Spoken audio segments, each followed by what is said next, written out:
नमस्कार, प्रखर राजपूत को देख रहे हैं आप। आज तारीख है 3 दिसंबर साल 2025 और इजराइल, फिलिस्तीन, लेबनान समेत पूरी दुनिया की खबरों के साथ एक बार फिर से आपके सामने हाजिर हुआ हूं। इस वीडियो में हम आपको बताएंगे कि पुतिन के भारत दौरे के बाद कहीं ना कहीं अमेरिका, चाइना और पाकिस्तान के अंदर खलबली मच चुकी है। अब ये खलबली क्यों मची है, क्या वजह है, इस दौरे से भारत को कितना फायदा होगा, रशिया को कितना फायदा होगा, इस वीडियो में हम डिटेल में एनालिसिस करेंगे। और साथ ही इस वीडियो में आपको यह भी पता चलेगा कि बेंजामिन नेतन्याहू यानी इजराइल के प्रधानमंत्री के खिलाफ किस कदर लोग सड़कों पे उतरे हैं। और इस प्रदर्शन के बाद चाहे वहां के राष्ट्रपति हो चाहे बेंजामिन नेतन्याहू हो, दोनों की जो कुर्सी है अब खतरे में आ चुकी है। और साथ ही इस समय वेस्ट बैंक में लगातार इजराइल क्या कुछ कर रहा है और इसका इंटरनेशनल पीस पे कितना असर पड़ने वाला है, इसके बारे में भी हम डिटेल में एनालिसिस करेंगे। और साथ ही इस समय पाकिस्तान से इमरान खान को लेकर बहुत बड़ी अपडेट निकल के सामने आई है। तो ये अपडेट कौन सी है, इसमें इमरान खान के बारे में कौन सी जानकारी पता चली, इसके बारे में भी हम डिटेल में बातचीत करेंगे। यानी यकीन मानिए आज की जो खबर है बहुत ज़्यादा अहम है, बहुत ज़्यादा इंपॉर्टेंट है। इस वजह से वीडियो को लास्ट तक जरूर देखिएगा। चैनल पे नए हैं तो वीडियो को लाइक करके, चैनल को सब्सक्राइब करके अपना प्यार जरूर दे दीजिएगा। और साथ ही इजराइल और फिलिस्तीन की इस जंग में आप किसके साथ खड़े हैं, किसके हक में दुआ करते हैं, कमेंट करके जरूर बताइएगा। और साथ ही इस वीडियो को आप कहां से देख रहे हैं और आपका नाम क्या है, यह भी आप कमेंट करके बताएं, ताकि हम भी तो जान सके कि प्रखर राजपूत का ये जो बड़ा सा परिवार है आखिर कहां तक फैला हुआ है, कौन कौन से लोग जुड़े हुए। तो आप लोग कमेंट करते रहें, तब तक एक करके मैं आपको खबरें बताता हूं। और सबसे पहली, सबसे बड़ी और सबसे अहम खबर जियो पॉलिटिकल एंगल के हिसाब से आपको बताऊंगा। तो सबसे बड़ी खबर निकल के सामने आ रही भारत और रशिया के हवाले से। दरअसल रशिया से व्लादिमीर पुतिन भारत के दौरे पे कल आएंगे। केवल 36 घंटे वो रहेंगे। 36 घंटे रहने के बाद वो दिल्ली से फिर से रशिया की तरफ रवाना हो जाएंगे। लेकिन इस 36 घंटे के अंदर भारत और रशिया के बीच ऐसी अहम डीलिंग और ऐसी अहम चीज़ों को अंजाम दिया जाएगा जिसके ऊपर अमेरिका समेत पूरी दुनिया की नज़र अटकी हुई है। दरअसल रशिया भारत के दौरे पे आने वाला है, या फिर साफ तौर पे कहा जाए तो व्लादिमीर पुतिन आने वाले। लेकिन आने से पहले ही व्लादिमीर पुतिन ने बहुत बड़े बड़े ऐलान किए हैं।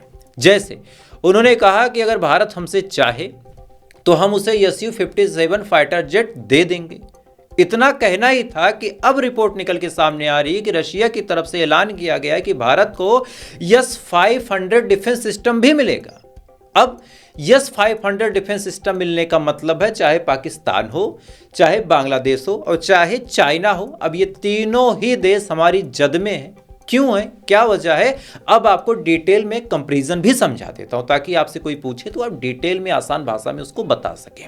जब ऑपरेशन सिंदूर चल रहा था और उस दौरान जब भारत ने एयर स्ट्राइक की तो पलट के पाकिस्तान ने भी वार किया। जब पाकिस्तान ने पलट के वार किया तो इस दौरान पाकिस्तान की जो मिसाइलें हैं भारत के टेरिटरी में जैसे ही अंदर आती हैं तो हमारे रशिया द्वारा हमें एक डिफेंस सिस्टम दिया गया था और उस डिफेंस सिस्टम ने हमारी खूब हेल्प की। और उस डिफेंस सिस्टम का नाम था S-400। यानी S-400 एक ऐसा डिफेंस सिस्टम था जिसने पाकिस्तान के हमलों से हमें पूरी तरह महफूज कर दिया। अब इसी S-400 डिफेंस सिस्टम का एक एडवांस वर्जन हमें मिलने वाला है। और क्या दोनों में अंतर, अब आप जान लें। बात अगर S-400 की करें तो इसकी जो रेंज है वो 400 किलोमीटर है, वहीं जो S-500 है इसकी जो रेंज है वो 500 से 600 किलोमीटर है। तो 100 से 200 किलोमीटर की रेंज यहाँ पे बढ़ गई। दूसरी खासियत आप जानिए, अगर आकाशीय रेंज की बात करें या फिर ये बात करें कि कितनी हाइट तक ये मार सकता है, तो जो S-400 है वो केवल 30 किलोमीटर तक मार सकता था जो हमारे पास था। लेकिन S-500 जो है वो 200 किलोमीटर तक मार सकता है। यानी अंतरिक्ष तक अगर कोई चीज है और यहां से हम बटन दबा दें तो उसको मार के गिरा देगा।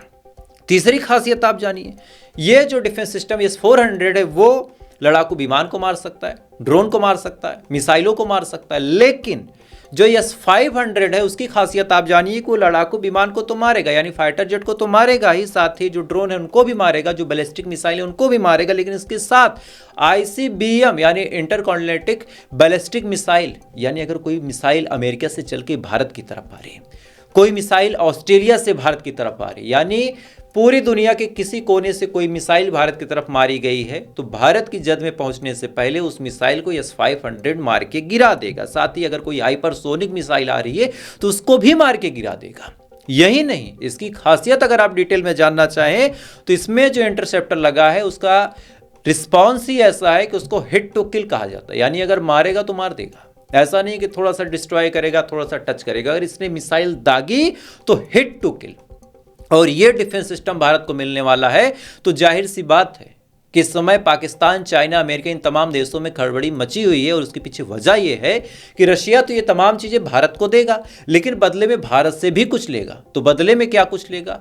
तेल खरीदने के लिए एक डील लेगा, रशिया के इंपोर्ट एक्सपोर्ट में भारत की मदद लेगा, भारत के जहाज लेगा। और अगर ये तमाम चीज़ें भारत से वो लेता है तो रशिया को भी इकोनॉमिकली बड़ा फायदा होगा। और ऐसे हाल में यूक्रेन की जंग में बड़ी मदद मिलेगी रशिया को। तो कहीं ना कहीं भारत भी फायदे में है, रशिया भी फायदे में, बशर्ते हमारे जो मोदी साहब हैं वो इस डील को सही से कर ले जाएं। क्योंकि कई बार मुंह तक निवाला आता है, अगर आदमी को खाने का सहूर ना हो तो वो खा नहीं पाता। तो आज रशिया और भारत की इस मीटिंग पे पूरी दुनिया की नज़र है दोस्तों। लेकिन दो चार चीज़ें और भी चल रही पूरी दुनिया में जिस पे पूरी दुनिया की नज़र है, और उनमें से एक है इजराइल के अंदर इस समय जो प्रोटेस्ट हो रहा है। दरअसल इजराइल के प्रधानमंत्री बेंजामिन नेतन्याहू ने इजराइल के राष्ट्रपति को एक लेटर लिखा, इसहाक हर्जोग को लेटर लिख के अपने करप्शन वाले, अपने भ्रष्टाचार वाले मामले में, जिसमें लगातार ये जलील हो रहे थे कोर्ट के अंदर, उस मामले में पेशी ना हो, उस मामले में कोई सजा ना हो, इस वजह से इसहाक हर्जोग यानी राष्ट्रपति से माफी की गुहार लगाई है। अब माफी की गुहार तो लगा दी, लेकिन इसहाक हर्जोग माफ करेंगे या नहीं, क्यों? अब इसको आप डिटेल में जानिए। दरअसल डोनाल्ड ट्रंप ने आज से ठीक 30 दिन पहले कहा था कि अगर बेंजामिन नेतन्याहू माफी मांगते हैं तो राष्ट्रपति को माफ कर देना चाहिए, नहीं तो अंजाम बहुत बुरा होगा। यानी जो अमेरिका के राष्ट्रपति हैं वो इजराइल के राष्ट्रपति को धमकी दे रहे थे कि अगर आपने माफ नहीं किया तो अंजाम बहुत बुरा होगा। और इसी के ठीक कुछ दिन बाद प्रधानमंत्री नेतन्याहू की तरफ से राष्ट्रपति को एक लेटर भेजा जाता है, और इस लेटर में यह नहीं कहा गया कि मुझसे गलती हुई है, माफ कर दो। उसमें कहीं भी एक्सेप्ट ही नहीं किया गया राष्ट्रपति के सामने नेतन्याहू द्वारा कि हाँ मुझसे गलती हुई है, मैंने भ्रष्टाचार किया है, ये सब कुछ नहीं।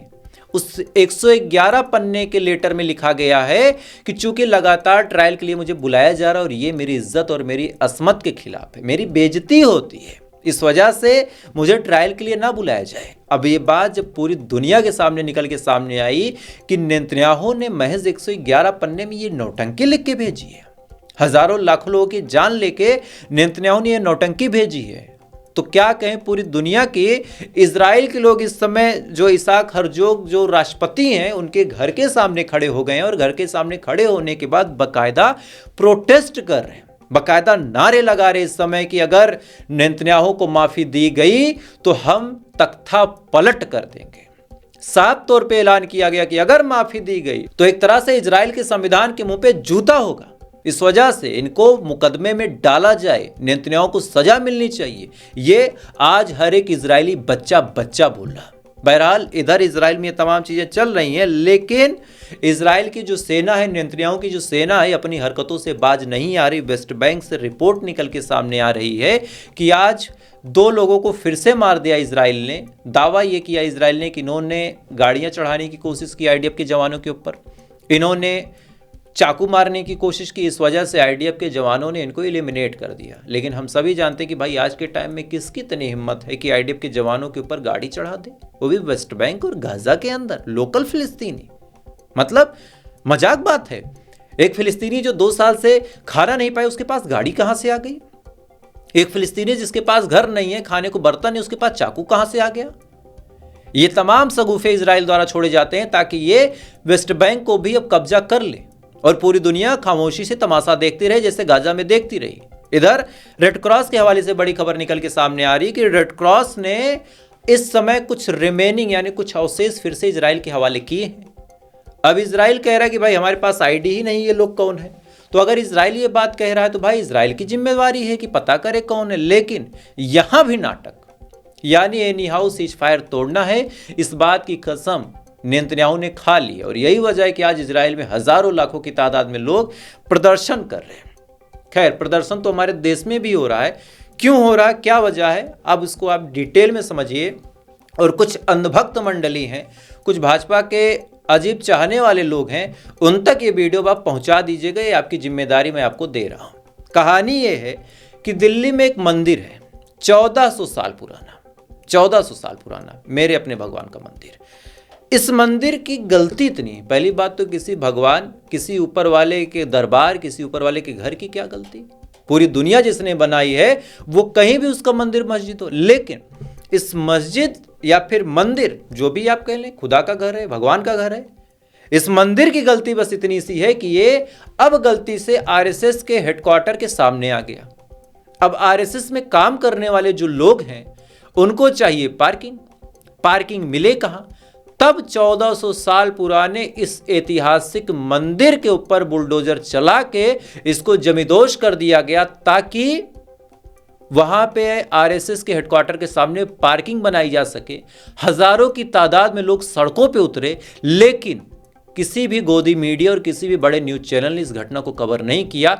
किस हिसाब से प्रोटेस्ट हो रहा, आप पहले वीडियो देखें। कोई बात नहीं, कोई बात नहीं, कोई बात नहीं, कोई बात। हमारे गुरु महाराज जी का मंदिर है, कोई बात नहीं। बहुत बड़ी भगदड़ मच चुकी है यहाँ पर। आप देखिए श्रद्धालुओं को हटाने की कोशिश की जा रही है। आप बैरिकेडिंग छोड़ी जा रही है। इसके साथ अगर ऐसे कुछ भी नाजायज होता है, हम यहाँ से जाने वाले नहीं है। राम राम हरे हरे, हरे राम हरे राम, राम राम हरे हरे। हमारी मोदी जी से रिक्वेस्ट है कि हिंदू धर्म को बचाएं। ये तो हिंदू धर्म को उखाड़ रहे हैं, हिंदू कहाँ जाएंगे? इस वीडियो में आप साफ तौर पे देख सकते हैं कि किस हिसाब से लोगों का हुजूम सड़कों पे उतर चुका है, किस हिसाब से लोग सवाल पूछ रहे हैं मोदी सरकार से, किस हिसाब से लोग क्वेश्चन कर रहे हैं कि भाई साहब जरा एक बात बता दो आप, आज आरएसएस का हेडक्वार्टर ज्यादा जरूरी था या फिर जिस आरएसएस और जिस बीजेपी को हम लगातार वोट करते आ रहे थे केवल मंदिर के लिए, केवल मंदिर के लिए, आज वही हमारे मंदिरों को तोड़ रही है। सोशल मीडिया पोस्ट अगर आप खंगाल के देखें तो जितने मंदिर लोग इल्जाम लगाते हैं कि बाबर ने मंदिर तोड़ा, इधर अकबर ने मंदिर तोड़ा, फिर औरंगजेब का नाम लेते हैं, जिसका भी नाम लो, इतिहास में मैं नहीं पढ़ना चाहता। क्या असली कहानी है, क्या नकली कहानी है, वो इतिहास के पन्नों में दफन हो गई। देखने के लिए ना मैं वहाँ था, ना आप वहाँ थे। जो लिखी पढ़ी बातें हम उन्हीं को पढ़ते हैं।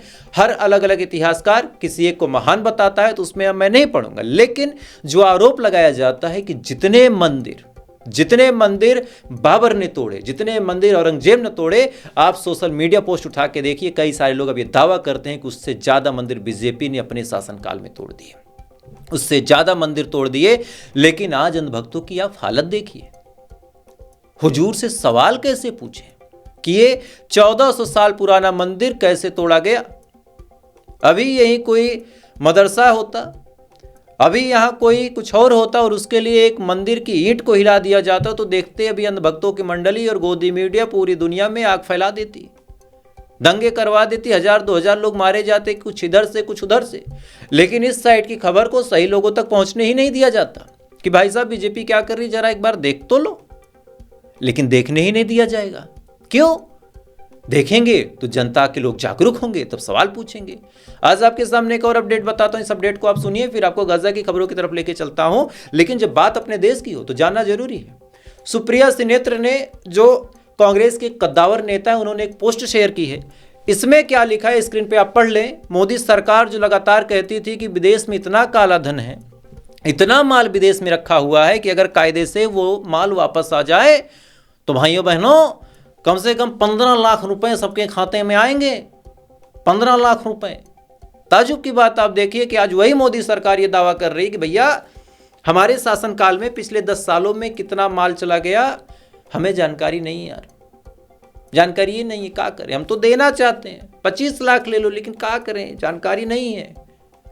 इस लेवल की नौटंकी है। सुप्रिया सिनेत्र ने बाकायदा ये पोस्ट शेयर की और कहा कि 15-15 लाख के जो जुमलेबाज हैं, आज उनकी आप हालत देखिए कि अपने ही शासनकाल में 10 साल में कितना माल मटेरियल विदेशों में पहुंच गया, कितना काला धन पहुंच गया।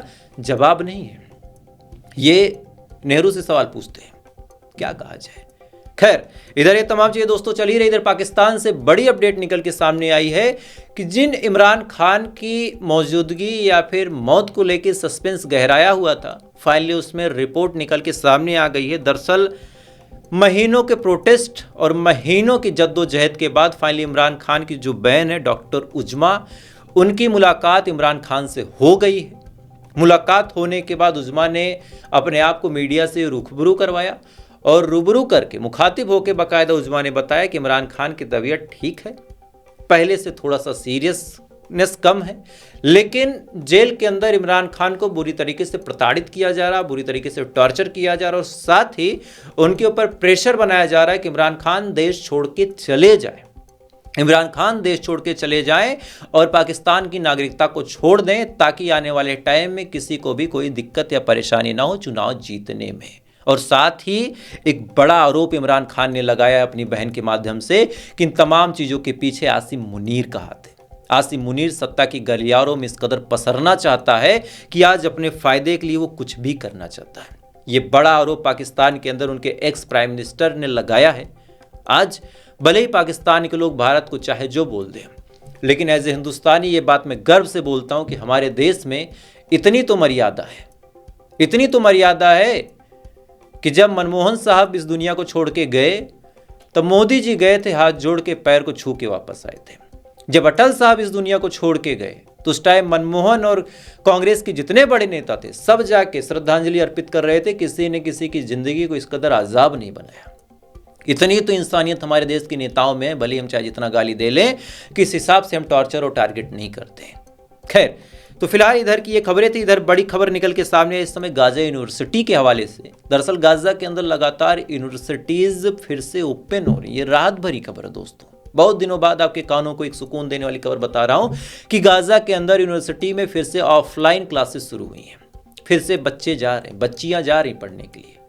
भले ही स्कूल आधा डैमेज है, कॉलेज आधा डैमेज है, सड़क पे खड़े हैं बच्चे, लेकिन तालीम की ऐसी भूख है। चूंकि गाजा के लोग एक बात समझ चुके हैं कि अगर हमारे पास तालीम नहीं होगी तो हम जीवन में कुछ कर नहीं पाएंगे। तो गाजा से बड़ी अपडेट है, एक बार आपको बधाई हो कि हाँ, सिचुएशन जैसी भी है लेकिन तालीम लेने के लिए बच्चे आगे जा रहे हैं। और तालीम है तो दुनिया में सब कुछ है, सारा बड़ा खजाना आपके पास है, सारी बड़ी ताकत आपके पास है। इस बात को आप याद रखिएगा। खैर, तो फिलहाल ये थी पूरी खबर। इन खबरों के बारे में आपकी क्या राय है कमेंट जरूर कीजिएगा। वीडियो अच्छा लगा हो लाइक सब्सक्राइब करके अपना प्यार दे सकते हैं। बाकी थोड़ी देर बाद आपसे फिर मुलाकात होगी इजराइल, फिलिस्तीन, लेबनान समेत पूरी दुनिया की खबरों के साथ। तब तक आप अच्छे रहें, खुश रहें, अपना ख्याल रखिए, अपने देश का ख्याल रखिए। जय हिंद, ऊपर वाला आपकी बात करें।